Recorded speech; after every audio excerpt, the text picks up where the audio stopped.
Día miércoles nos dice el último llamado. Pregunta, ¿qué llamado urgente es oído entonces por los que aún están en Babilonia? 18:4 de Apocalipsis dice que este mismo ángel, este mismo movimiento dice, salid de ella, pueblo mío, para que no seáis partícipes de sus pecados, ni recibáis parte de sus plagas. Dios no va a dejar al mundo en mentira.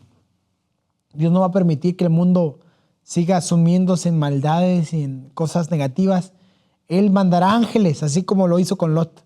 Y le dirá, sal de ahí, huye a la montaña, cambia tu estilo de vida, no voltees para atrás, porque tú no perteneces ahí. Dios tiene un mensaje especial para todos sus hijos en la última historia de este mundo. Dice el párrafo lo siguiente. El capítulo 18 del Apocalipsis indica el tiempo en que, por haber rechazado la triple amonestación de Apocalipsis 14, la iglesia alcanzará el estado predicho por el segundo ángel y el pueblo de Dios que se encuentra aún en Babilonia será llamado a separarse de la comunión de esta. Este mensaje será el último que se le dé al mundo y cumplirá su obra. Cuando los que no creen en la verdad, sino que se complacen en la injusticia, sean dejados para sufrir tremendo desengaño y para que crean en la mentira, entonces la luz de la verdad brillará sobre todos aquellos cuyos corazones estén abiertos para recibirla. Y todos los hijos del Señor que quedarán en Babilonia oirán el llamamiento diciendo, salid de ella, pueblo mío. Dios tiene pueblo ¿dónde? En Babilonia. Y eso nos trae una enseñanza bien importante que quiero que quede bien clara para todos los hermanos. Existe un término bien interesante que es el término del pueblo de Dios visible y el pueblo de Dios invisible. ¿A qué me refiero con ese término? Cuando Jesús vino a este mundo, Él curó a una mujer que tenía una hija endemoniada.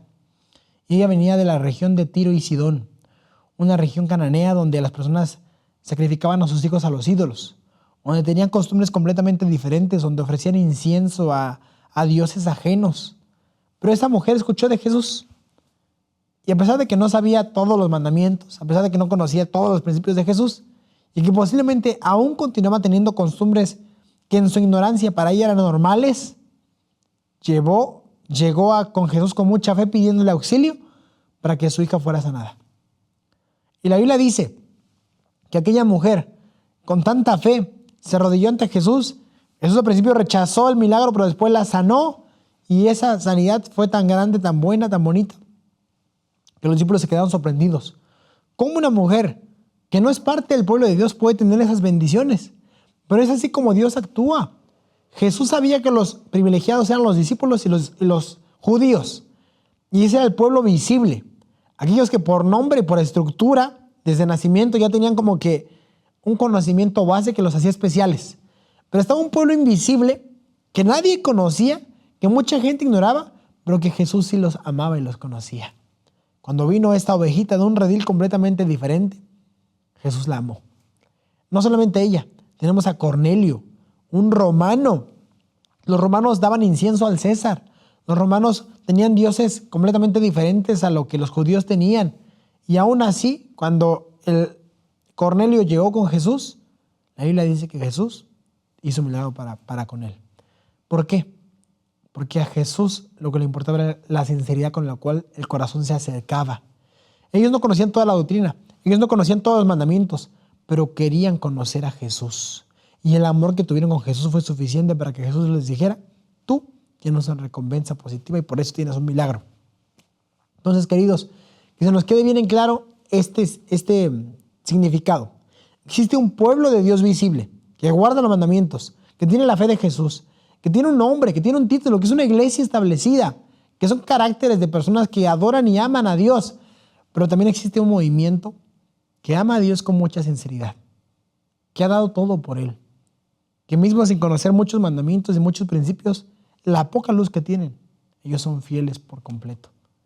Esas personas no son parte de este movimiento, son parte de muchas iglesias que están alejadas de Dios, como institución, como principio están alejadas de Dios, pero mucha gente en ignorancia cree firmemente en esos mandamientos, en esos principios que le enseñan allá y son fieles.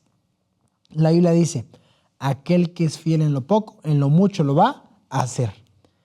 Esas personas, si en algún momento se les presenta una verdad superior, la aceptarían mejor que nosotros. ¿Por qué? Porque son fieles, 100% fieles a la luz que les llegó. ¿Dónde encontramos esto? Con una referencia bíblica. Lo encontramos en Romanos capítulo 2. Voy a leerlo aquí para complementar, ¿ok? Romanos capítulo 2 nos muestra que habrá dos juicios interesantes.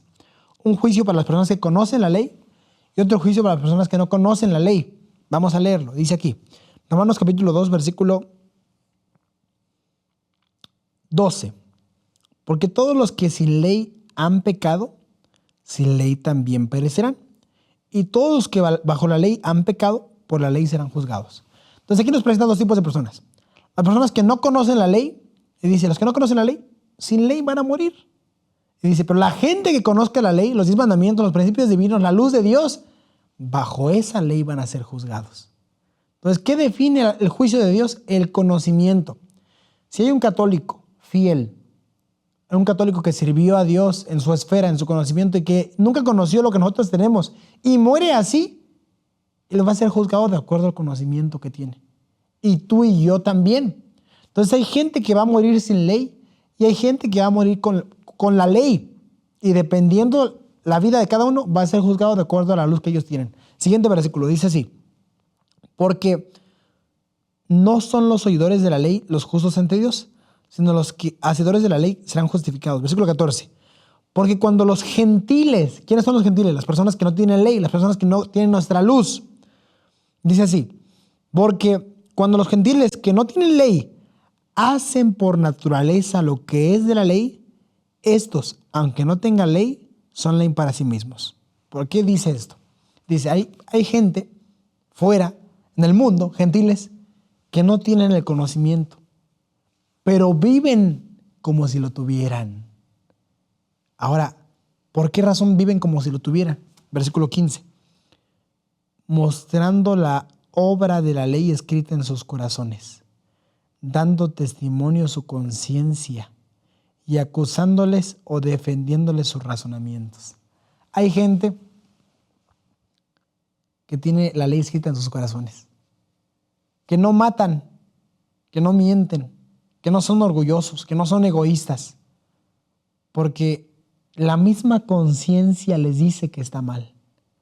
Puede ser que no tenga todos los mandamientos que tú tienes y que yo tengo, que no sean vegetarianos, que no tengan una vestimenta específica, que no hagan ciertos ritos, ceremonias, pero ellos tienen una conciencia que los ha guiado de tal forma que a pesar de que no tengan la ley, parece que vivieran como si la tuvieran. Y de acuerdo a esa ley en el corazón, de acuerdo a esa ley en la conciencia, ellos serán juzgados. Fíjense qué bonito es el juicio de Dios. Por eso el camino de Cristo dice, el juicio del hombre es parcial e imperfecto, pero Dios analiza de una forma completa. Lo que tú no alcanzas a ver, lo que yo como humano puedo decir está mal, para Dios hay una explicación gigantesca del por qué podría estar bien. Entonces, no pensemos que tenemos el derecho de aventar la piedra a herir a personas. No, ese no es nuestro deber. Nuestro deber es amar al pecador, odiar al pecado y acercar a todas las personas a nuestro conocimiento con cariño, con amor, para que la gente en algún momento, a través del último llamado del cuarto ángel, pueda acercarse y confiar en el Dios que nosotros también creemos. Amén. Ahora, queridos, Jesús lo confirmó en Juan 10:16, que dijo, también tengo otras ovejas que no son de este redil, aquellas también debo traer, y oirán mi voz, y habrá un solo rebaño y un pastor. Y Jesús también lo mencionó en Mateo capítulo 8, versículo 11.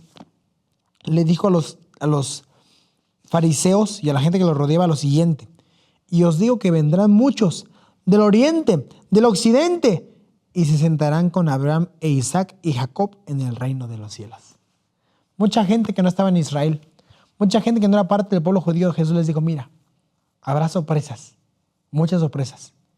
Que quizás habrá 5 judíos aquí sentados al lado de mi Padre, pero habrá 3,000 personas, hindús, árabes, personas que nada que ver con el conocimiento de los judíos, que estarán sentados con mi Padre. ¿Por qué? Porque creyeron de todo corazón. Eso es el privilegio de las personas que se encuentran fuera de nuestra iglesia, que se encuentran fuera de nuestra luz, pero que Dios en su misericordia y a través de un juicio justo los alcanza. Ahora dice el párrafo, a pesar de las tinieblas espirituales, del alejamiento de Dios que se observan en las iglesias que constituyen Babilonia, la mayoría de los verdaderos discípulos se encuentran en ellas, Muchos de ellos no han oído nunca proclamar las verdades especiales para nuestro tiempo. No pocos están descontentos con su estado actual y tienen sed de más luz. En vano buscan el Espíritu de Cristo en las iglesias a las cuales pertenecen. Como estas congregaciones se apartan más y más de la verdad y se van uniendo más y más con el mundo, la diferencia entre ambas categorías de cristianos se irán acentuando hasta quedar consumada la separación. Llegará el día en que los que aman a Dios sobre todas las cosas no podrán permanecer unidos con los que son amadores de los placeres más bien que amadores de Dios, teniendo la forma de piedad, mas negando el poder de ella. Pregunta, se dice, ¿por qué es tan urgente el llamado hasta el día de Babilonia? Porque esta Babilonia será destruida. Apocalipsis capítulo 18, versículo 7 y 8 muestra que en un día vendrán sus plagas. Hay teorías aquí, ¿no?, que mencionan que un día es un año y en un año vendrán las 7 postreras plagas. No sabemos bien, puede ser que sí, puede ser que no. Ya lo veremos en el final, pero lo que nos importa no son las plagas de Apocalipsis 16. Lo que nos importa es a qué iglesia perteneces, a qué grupo de personas estás inclinado, al grupo que guarda los mandamientos de Dios y que está segura de su salvación, o a la gente que se está alejando constantemente. Queridos, hoy en día la luz está siendo rederramada sobre ti y sobre mí. Nuestra responsabilidad es tomar esta luz, apreciarla, guardarla en nuestros corazones y llevarla al católico que está esperándonos, llevarla al evangélico que está esperándonos, llevarla al Pentecostés, al testigo de Jehová que está esperando nuestro mensaje, porque hay gente que está en busca de la palabra de Dios, que tiene sed y que solamente falta que una visita llegue, lo sorprenda con esta verdad y vienen a nuestras filas. El fin, la iglesia triunfante, no será un nombre específico. Simplemente será un movimiento que acepte a Jesús como el único Salvador personal. Hoy nosotros estamos militando. Es una iglesia militante, con defectos, con fallas, con errores, con horrores. Pero llegará el momento en que habrá una iglesia triunfante.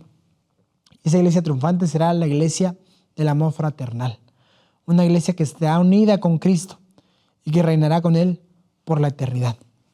Dios quiera que tú y yo seamos parte de ese movimiento y que hoy más que nunca podamos tomar este mensaje del cuarto ángel, podamos tomar esta misión, esta iniciativa que Dios tiene para con su pueblo y que podamos vivirla y presentarla al mundo entero. Vamos ahora al último tópico, que es el día jueves.